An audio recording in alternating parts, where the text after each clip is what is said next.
how you can always tell the government, the swamp, the media apparatus, academia, whatever, they're having a narrative problem when the fact checkers lose their mind and start wetting their pants over a subject. Well, that happened over the IRS story. Biden signs this ridiculously titled Inflation Reduction Act, which is only going to make inflation worse. He signs this thing, and promptly people find out that tens of billions of dollars are going to go to the IRS, large portions of it for audits and enforcement. That's just in the bill. Just read the freaking bill. Like, it's right there. It's right there. So they're like, oh boy, now we got a problem. I mean, no one in the middle class who's getting destroyed with these ridiculous tax rates we have in this country now. And they are ridiculous. Taxation is theft.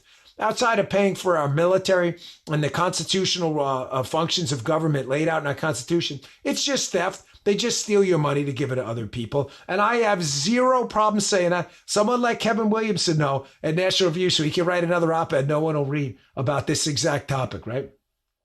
So they're figuring out they have a narrative problem with the IRS here.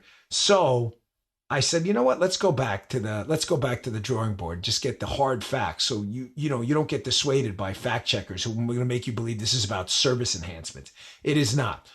Wall Street Journal has an op-ed this weekend called "The IRS Wants to Sell You on Its Service." Like, oh, don't worry, folks. This is just billions of dollars in new money to enhance. Like, we're just going to pick up the phone quicker when you call. Yeah, that's bullshit. They note here in the Journal that enforcement is by far the biggest line item in the new IRS funding. More than half of the spending, just a small amount, folks, $46 billion, will go to monitoring and compliance. That includes hiring tens of thousands of new agents and increasing the number of audits. But Democrats committed only $3.2 billion of new funding to taxpayer service, only 4% of the outlay. Now, this is going over like a cinder block on bare toes with America because we are already paying confiscatory levels of taxation here. People are funding this profligate government through both their taxes and through inflation.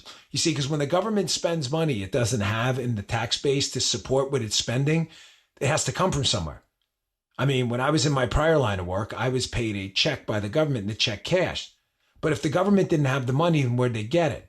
Well, the answer is they print it. The Federal Reserve just digitally prints it or prints it or digitally creates it and just gives it to the federal government by buying U.S. government denominated assets. So even if you think, well, I'm only paying this amount of taxes, you're leaving out the inflation tax because as they print more money they don't have, the value of your dollar goes down. Ladies and gentlemen, either way, you pay. There's no way out of it.